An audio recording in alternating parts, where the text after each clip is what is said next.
on a weekly basis. Your participation is important.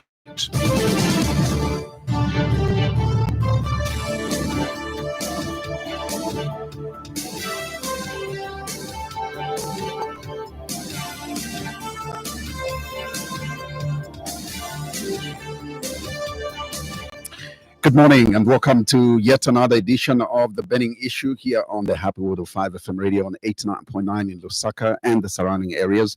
And remember, we are also live on our partner radio stations. We are live on Tuta FM on 19 Mansa, covering Wapula province.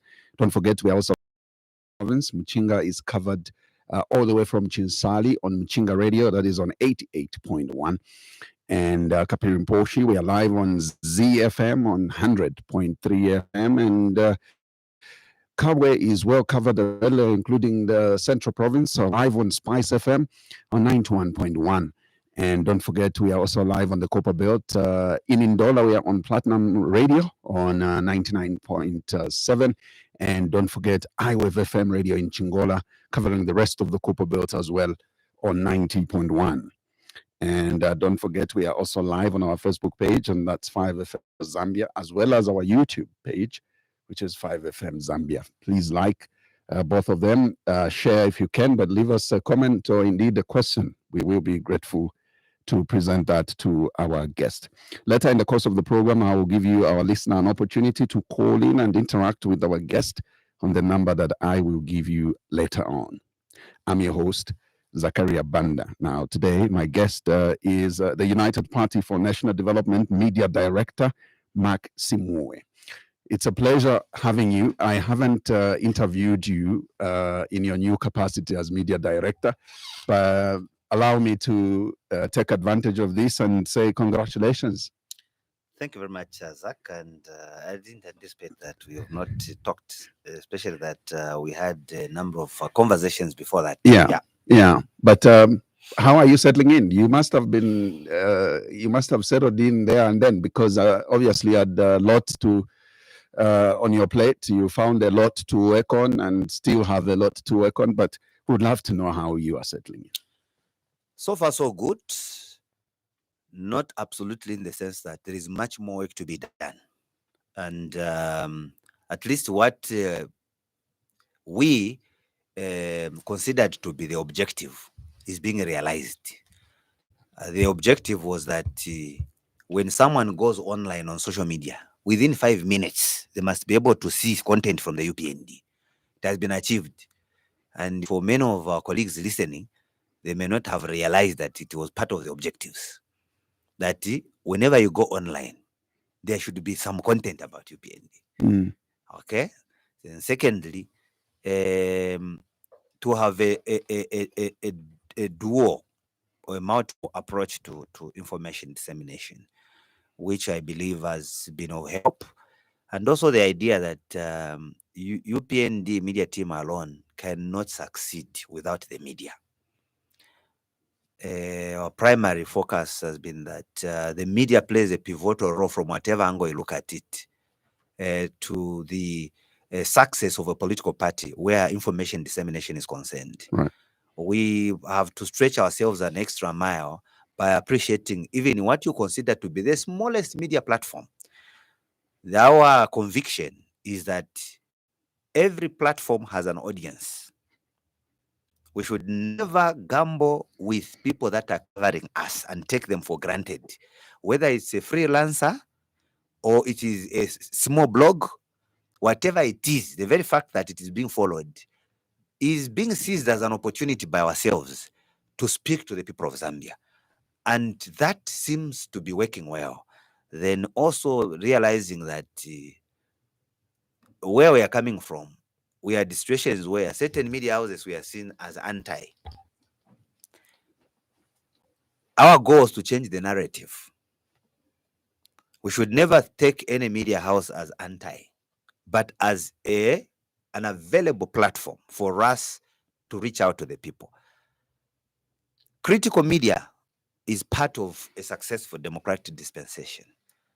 And for us, we appreciate even those that are very critical of our government. reach out to them and take advantage of their platforms. I'm sure you are aware that many of our members feature even on those media platforms, which are seen to be critical. And that has been part of my strong conviction that, contrary to the school of thought of trying to malign media houses and journalists, embrace all of them, including those that are suspected to be pro-opposition, including journalists that are seen to be either PF or any other opposition. Allow them to cover you. They are giving you a platform. While they may be giving a platform, trying to do their work and aligning their interests with a particular political party, for us, our focus should be on the platform that they have, understanding that it has a following, it has an audience. And I think having that kind of mindset has helped us a great deal to reach out to members of the public, but not to the satisfaction of all the objectives that we have put in place. You may remember that we started by now on-site visit. The issue of just merely talking is not enough. We said to ourselves that instead of us being the ones talking every time, we have some media houses. Why don't we take journalists to the site? And then instead of us speaking every time from the site, we have some people from the site who should tell a story on our behalf. And those should be the people of Zambia. When we visited the Lusaka and Ndola Dokaraju, I'm sure you saw that there are people who had to tell a story in addition to the voice. For us, we just said, these are the things that we promised you, but let the people tell us that they have received empowerment. That is the angle that we are taking. It has no competing interest because the UPND government is the only one on the driving seat. We cannot be shy to talk about it because we are the ones on the driving seat. When we talk about fish farming, is there anyone who is able to say, I received this and this is how successful I am? I'm sure you've seen even on ZNBC, among other media houses, we are tuning people to issue-based politics. When it comes to talking about the mining sector, we are saying, can we have the journalists visit the mining sector?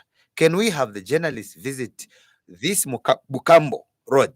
Can we have the journalists visit Masangano to Fisenge, Luansha Road? They see for themselves, they pick the pictures, and then they can show members of the public that these are the things that were being talked about. When we talk about free education, it is now a chorus nationwide, such that some people believe we should not talk about it, but it was a manifesto promise. So, where we stand as a media team, we also appreciate that no one has monopoly of knowledge. We've reached out even to colleagues in the media, those that can be of help, even give us the analysis on how they view us. They give us an independent view of what they view and how they view the UPND, including communication issues. Then we get their feedback because we identify them as partners. We get their feedback, okay, the problem is this. And then at the same time, we understand that in politics, there is rebuttal and setting the narrative. You can never go with one and forget about the other. You will crash. Because whatever someone says sinks in the mind of somebody. There are people that believe in Zaki. No matter how much Zaki lies, they'll still believe in Zaki. So in politics, it is required that when something has been said and it does not sit well with the existing state of affairs, there is need that there is rebuttal. And after giving that rebuttal, you allow the audience or members of the public to prove that this is what we are talking about. Contrary to what was said, this is how it is. But that does not stop us now from on-site visits that we have embarked on. And we are trying to bring different technocrats on board. As you may have seen, we had Kai Sala one time having a press conference, who is an engineer in issues of electricity, so that they are able to convey more elaborate and detailed information to members of the public. Understanding that when you are in politics and in leadership, you should always remember that there is tomorrow. What is said today bears witness either for you or against you tomorrow. So it is against that background that we are still calling on as many people as possible that would be of great help in a quest for us to project a clear picture of what is happening and not lies. And lastly, it is also our conviction that we need to move away from the politics of propaganda. When the media team is speaking, they must be presenting facts, not propaganda. Because lies have short legs. Learning from our friends, we saw what propaganda did to them, regardless of how much communication machinery and the money they had. It did not help them. We'll call a spade, state the state of affairs, that this is how it is. But then, if there is a challenge somewhere, we are saying also that we have not delivered 100%. There are certain things that are remaining to be addressed, and we are still on the driving seat. And says we fail to address them. Admittedly, that this has not been done yet, this has been done. This has not been done, this has been done. How are we going to do this, and why has it taken long for us to do it? These are the reasons. Apart from the reasons, people not eat reasons. They want a solution. We will now tell them that amid the stretched patience that you have for this thing to be addressed, the following are the measures government is undertaking to ameliorate the situation. That is the approach that we are taking with my team. Thank Great. I'm also, you have to understand, part of my questioning for this program may be some things government related. I may be aware that the listeners will want to question, is he government spokesperson? But I'm taking advantage of the integrated. of course, and I want to use that what government is implementing is a UPND manifesto. That's right. So there's nothing that government is doing which Mark does not know. That's right. You get the point. Yeah. So let's get into. I'm glad you spoke about being honest about what has not worked and what has worked and what has not been done and what has been done. Let's talk about the fact that load shedding has been an issue, and load shedding has dragged in as far as resolving it is concerned. Now we are, again, much as some of us understand that when part of Mamba Coral is undergoing shutdown, you know that a bigger chunk of electricity will definitely not be fed into the national grid. Hence the reduction in hours of electricity, for example. This is the case now. But if you see the comments on the ZESCO's page, for example, and the social media itself, it's buzzing, saying they are not telling the truth. Let them just tell us that we are going back to the West load shedding. I mean, how do you respond to that? And what is it that you think that has taken government this long to resolve this issue of load shedding? Thank you very much. To start with, it's important for me to indicate how much power the whole country needs at peak hour in order to run normally. Zambia needs about 1,700 megawatts to run normally. Okay. Now, out of this, about 600 megawatts is needed just for Lusaka alone as a province. 600 megawatts. Now, for my mother who is listening at Soweto, what is this 600 megawatts? And does it matter for her to know it? In trying to explain this, I would like to give an example of Luapula. Luapula alone, for example, uses about 15 megawatts. Okay? Now, if Luapula alone uses about 15 megawatts, we are basically saying that Lusaka with 600 megawatts has a population equivalent to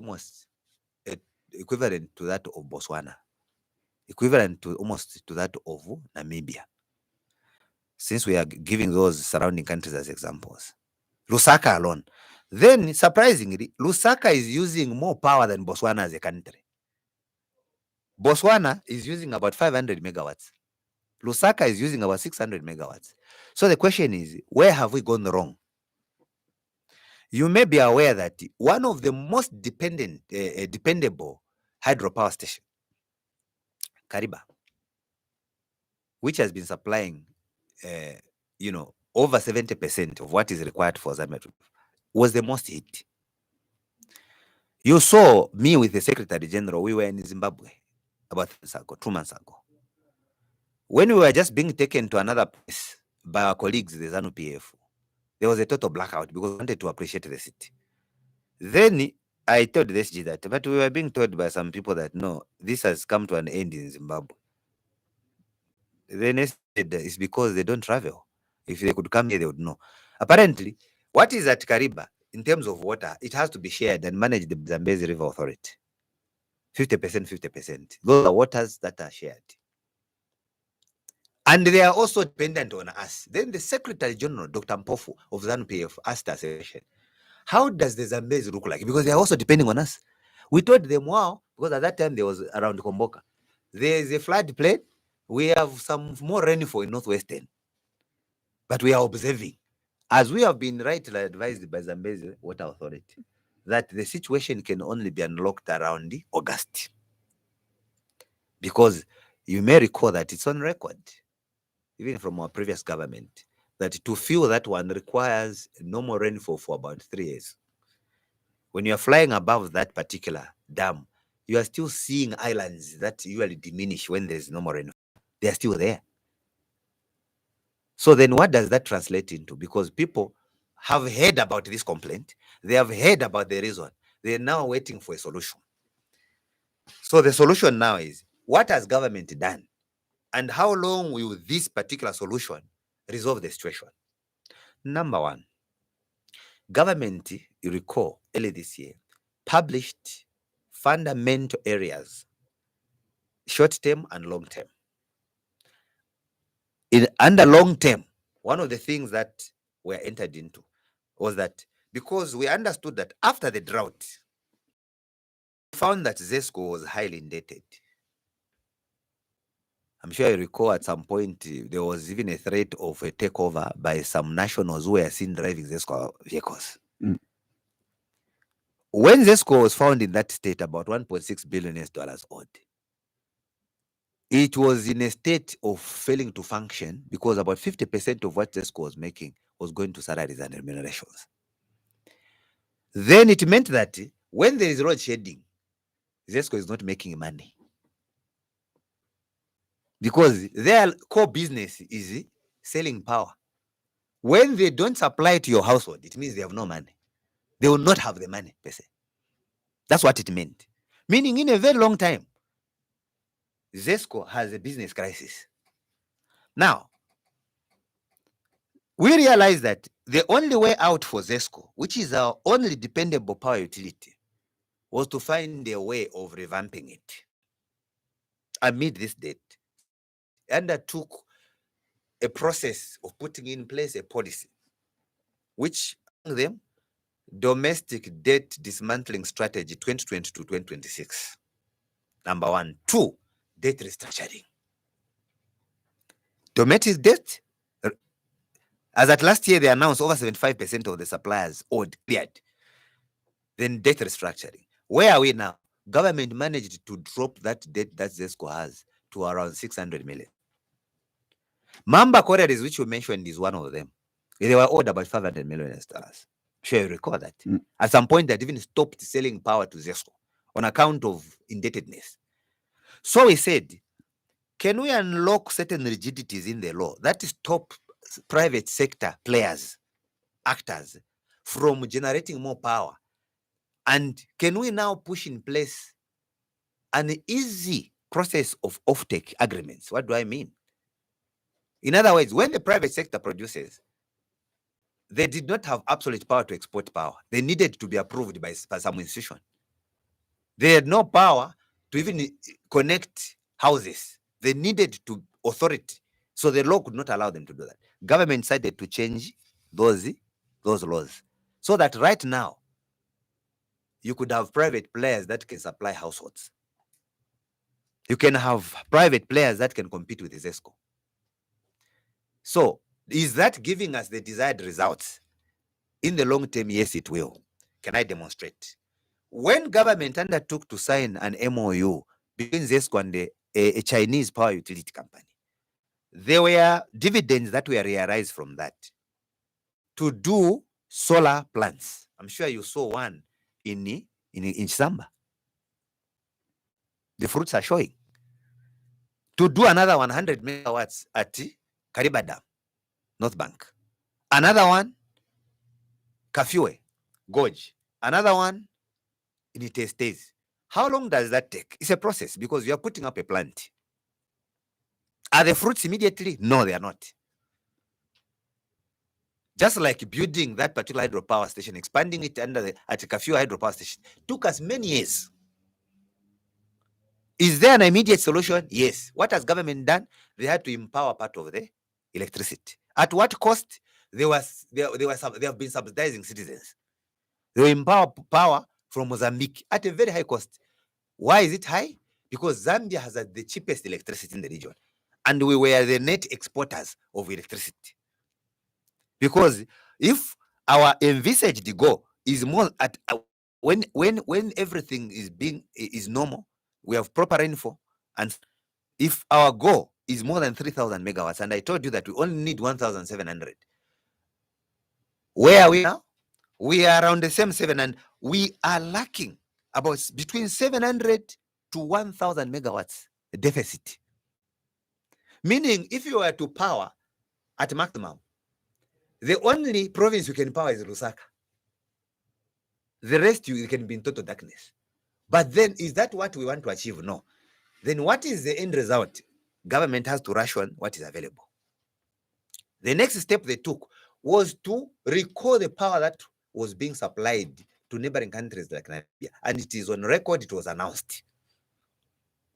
In addition to importing, they could not import more because they are importing at a very high cost. Now, that is in the interim. Then here is another issue that people do not realize, that regardless of all these imports, we've heard about them.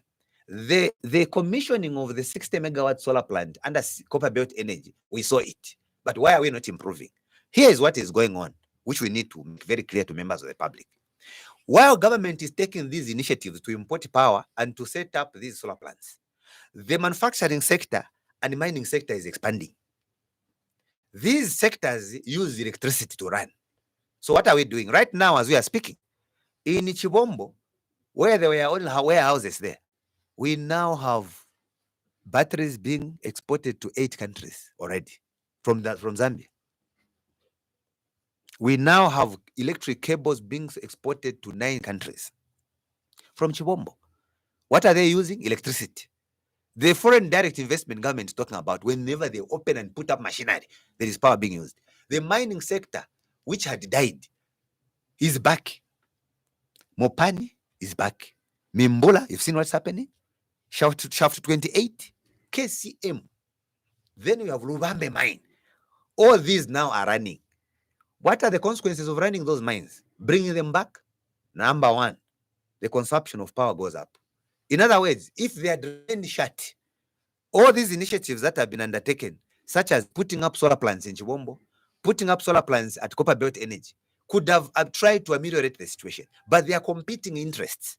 When we revamp the mining sector, government will have enough money to invest in other areas of power generation. What else has government done?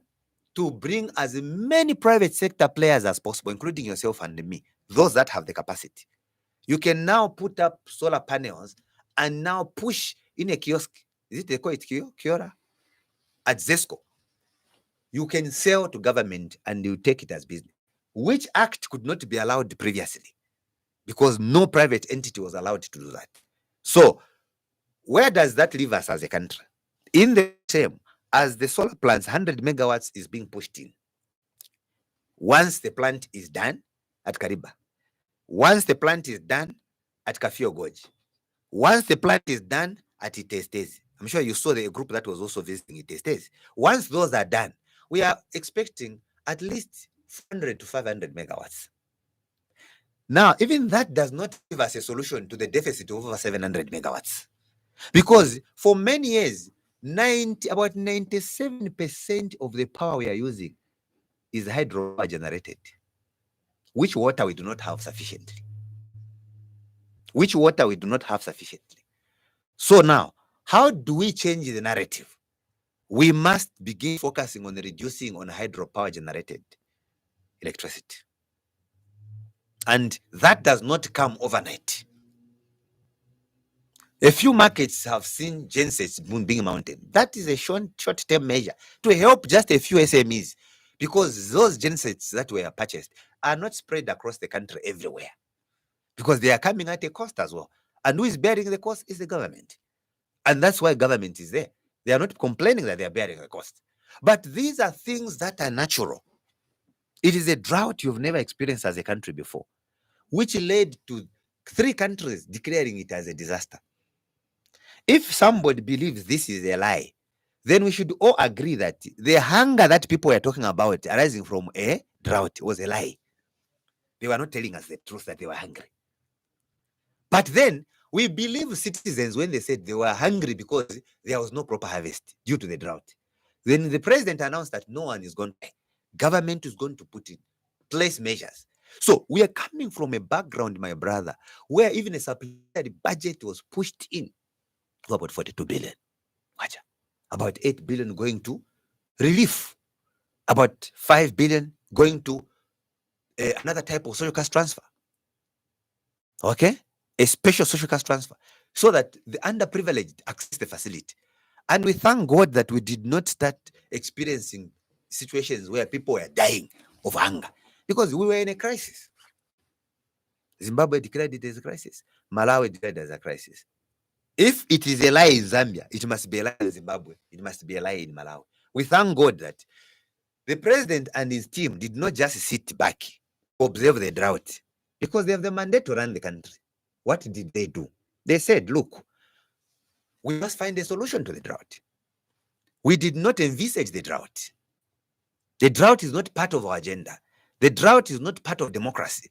The drought is not what people voted for. No citizen brought the drought. It is a natural disaster. But we cannot sit back.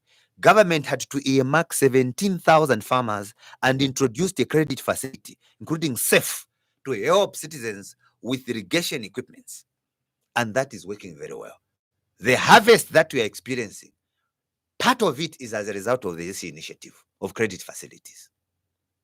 Through Saro Engineering and other cooperating partners, government through Copper Belt, CEEC, Ministry of Agriculture, some banks have continued the credit facility. And the announcement from the president is that moving forward, we shall never tie agriculture to a rainfall or to the rain season. It will be an annual event. Don't worry about where you're going to take the maize. Government has signed market access agreements with different countries. What we need is to produce more. And he said, if we produce more, you will see market forces at play. Prices will just start going down. People said he's lying. We can't all be farmers. Some of us said, okay, fine, wait and see. But the interesting part which we need to appreciate Zambians for is that what Zambians argue on social media is that they cannot all be farmers. In their hearts, they responded positively, and they must be commended.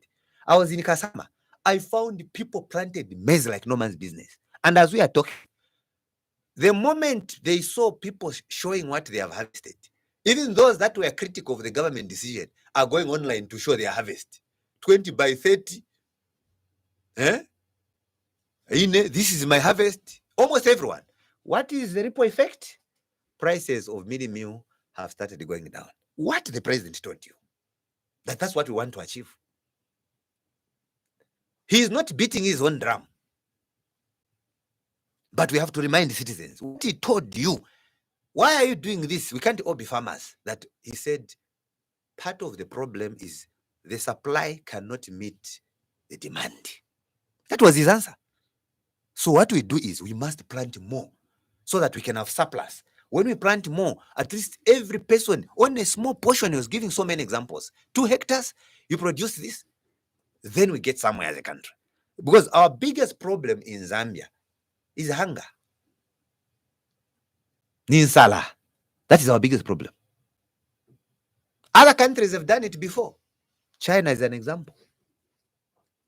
In what they call the biggest contract, the big contract of 1840, 48, 49.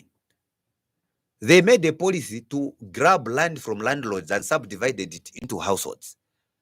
The idea was the government then told citizens that, can we all plant? They had to plant more than enough and that surplus. And that was the beginning of China's economic reformation. They refer to that. They said we can grow our own economic model. And that's what China is using. And there's been a question by many authors asking a question, how did they do it? They would tell you that we had to get every citizen to work. Government introduced other initiatives, understanding the effects of a drought, cash for work. It's working well. It's working well. And the mindset is slowly changing for Zambians that does not pay to steal. Give me work, pay me. And now when I meet youths, most of them are telling me, give us something to do. Those I meet, I said, oh, your friends have gone for army. They're telling me, yes, we saw our friend and we are very happy. We have no qualifications, but if we could be given something to do as well. And the influx of youths going to CEEC is now overwhelming because some people underestimated the core to investment. It is overwhelming such that even when you open lines, you hear people talking about CEEC and perhaps some of them, the challenges they had. Because when UPND took over my brother, the CEC allocation was at 41 million. Now this year it's at 397 million, meaning the number of beneficiaries has increased. It has not gone down. From 41 million to 397 million this year, going to citizens. In addition to that, under CDF, there are also empowerment activities. Among them, farming related. Can all people learn to be farmers? Yes. What is the justification? The UPND introduced general agricultural training under CDF for free. For free. How else are we sorting out issues of hunger, which are emanating from the drought? Under CDF, citizens are being trained how to do welding. That is a survival skill. And now they're saying, how can I weld when I don't have power?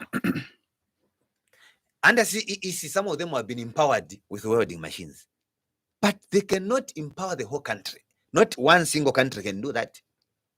Because most of the initiatives that we have here in Zambia are unique to Zambia, not in any country in Southern Africa. That's why you saw a delegation from Namibia coming to check. What you are doing is strange. We want to see how you are doing it. The delegation came. This issue, I know you are, in some cases, there are challenges under CDF. And those challenges have been seen in the expenditure of the council. But when it comes to sending these people to school, it is successful. When it comes to desks, it is successful. When it comes to setting up classroom blocks, it is successful. When it comes to sinking boreholes, it is successful. Where are many other problems, other areas of expenditure within the councils? Who is to blame when they have the money? You have seen it for yourselves on the floor of parliament, at the parliamentary committees. People asking for forgiveness from citizens. Your president has delivered. People, sometimes out of political affiliation, they decide not to spend the money. They are asked, why haven't you spent this money? They said, no, we admit the problem. We want to accept and we want to ask for apology.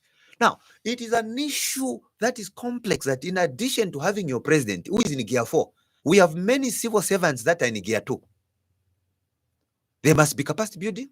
We must jack them up. Those that are not willing to work and they cannot perform and meet the speed of the president, maybe they could step aside and allow my brother in Chibolia who wants to work to go and work. Let me bring you to another burning issue, which obviously has to do with the amendment of the Constitution through Bill 7. And I think that the church mother bodies and the CSOs this week met the president. And I think you were present in that, meeting.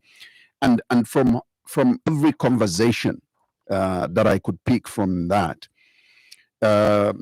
you could tell the president is obviously using precedents as well that has been set in as far as amendments are concerned.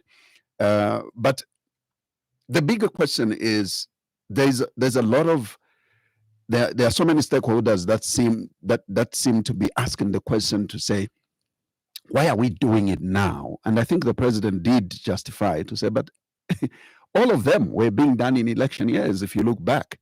But the bigger question now is on the expenditure aspect.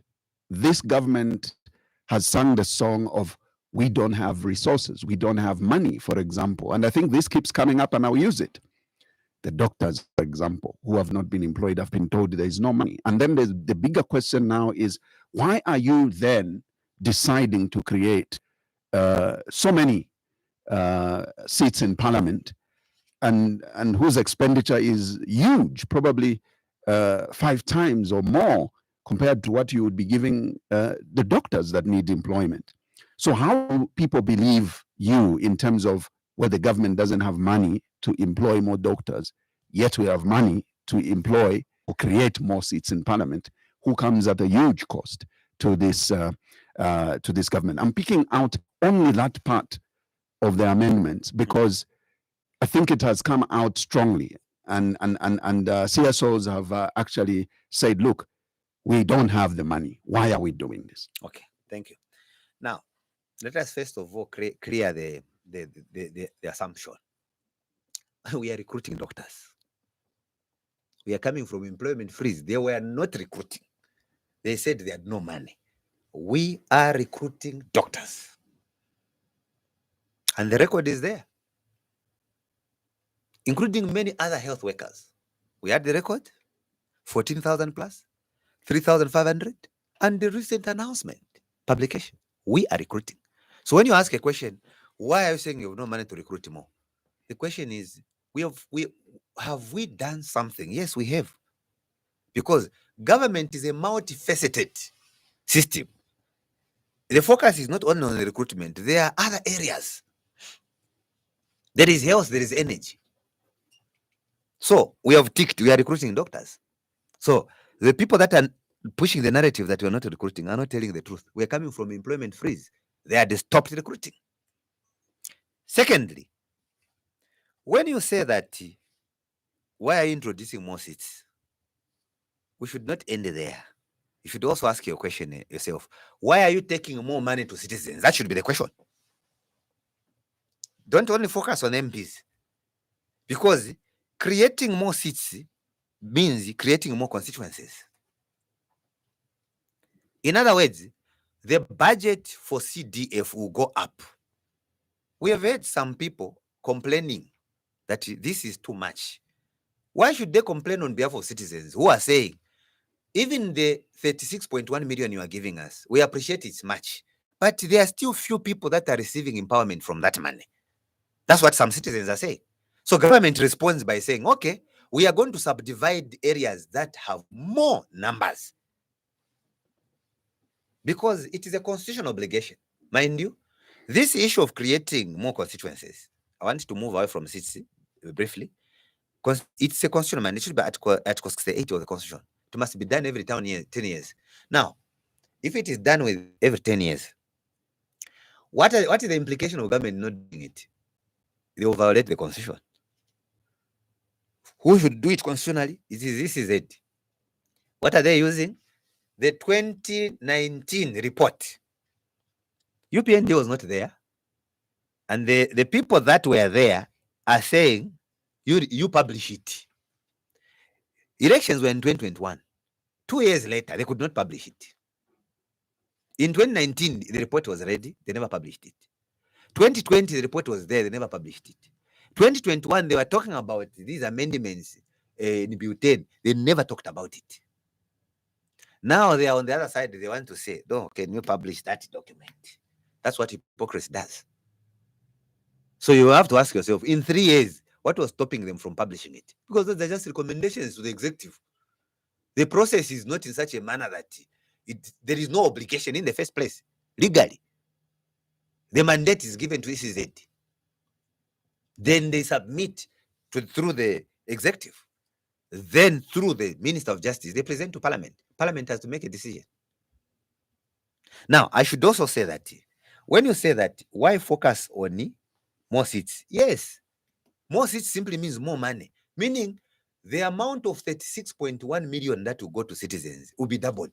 I mean, will be more. So, whom am I to start complaining when the government is spending on citizens? Then you say, these MPs, when you look at their bill, you can't compare the money that the MP gets to 36.1 million, because there is no single MP who gets even 20 million. Not even 10 million. Get their salaries, you'll be shocked. You calculate. Meaning, the decision will favor citizens more than the people, more than what people are scared of, who may not know what goes on. There is no single MP who gets 15 million. The creation of more seats means citizens will get more 36.1 million. But again, government has not complained that they will fail to pay the MPs. So who is complaining? Government has not said we have stopped recruiting. Government is recruiting. Government has not said you have stopped school feeding program. Government has increased it from around 84 districts to 116 districts. Government has increased social cash transfer beneficiaries, ordinary social cash transfer and emergency social cash transfer. Government has introduced a lot of areas where money is being pumped in. I told you about CEC from 41 million to 397 million. You go to social cash transfer, it has gone up. School feeding program, it has gone up. Meal allowances, the cost government is paying. Extending to all public universities, it is government paying. They were scrapped off. What else? Government is paying for all the children across the country who are in school through free education. It is not free. Somebody is paying. Government goes and cuts a check from the Minister of Finance to pay for all the candidates that want to sit for examinations across the country. Government is paying. The question perhaps we need to ask is that if CDF was 1.6 million that time, now it is 36.1 million, and government has decentralized. What do they mean? They want citizens to be the one to spend the money. When government collects, they are collecting taxes on behalf of citizens. When they have collected, they are getting this money. By increasing the seats, they are saying, we will collect all this money. We want to push more money and we'll be asking you how you spent it. Those are the councils you are seeing at Parliament appearing. Our job will be collecting more taxes. Where are we going to get the taxes from? We are bringing more investors. We are opening more companies, meaning we are getting more taxpayers. And when we get more taxpayers, we are expanding the private sector. We are now manufacturing cholera vaccines, meaning those people that are recruited as workers at those manufacturing companies will be paying taxes. When they pay taxes, government has more money. When government has more money, we want this more money to be taken to citizens through CDF. And who is going to tell them how to spend? They should tell us how they want to spend it themselves, because they are the ones that know what they need in that society. But they are saying that money is not sufficient because it's only helping a few people. Government has a head, and government is saying, for us to deal with your concerns, can we subdivide certain constituencies? Because the population is big. Then we can have more beneficiaries. Because then the same geographical area divided into two will get the 6.1 million times 2. Soon my media team will be visiting Lusaka City Council. We want them to tell citizens what they have done with the money. Because Lusaka district is the only district which has performed badly. Lusaka District Council, talking about the council, is the only city council that performed badly in terms of publicity of CDF programs. And yet it is the only district with 7 constituencies. My brother, that is 36.1 million times 7. We want them to tell us how many people have received money in Chibori, because councils are misbehaving. As you have seen at the parliamentary committee, it's unacceptable. And yet they are having meetings, they are having workshops and paying themselves. That behavior must come to an end in this country. Then they can't prioritize my mother, who is looking for some money at Soweto. But then the government has taken initiative. Over 74,000 beneficiaries under market booster loans. I told you that government is throwing money to so many areas, in addition to the 6.1 million. And then instead of government borrowing, they are bringing private actors, players, to partner with the government under Triple P, so that they don't choke citizens in the future to make them pay through their nose, as the case has been. Those are initiatives the government is undertaking, my brother. As we speak today about this particular fear that we have, that why more seats, why not more doctors? We are employing doctors, educated. The only way they can access money is through CDF. Now, let's get to obviously the elephant in the room, the burning issue, and I would like your say on obviously the death of Edgar Chagwa Lungu.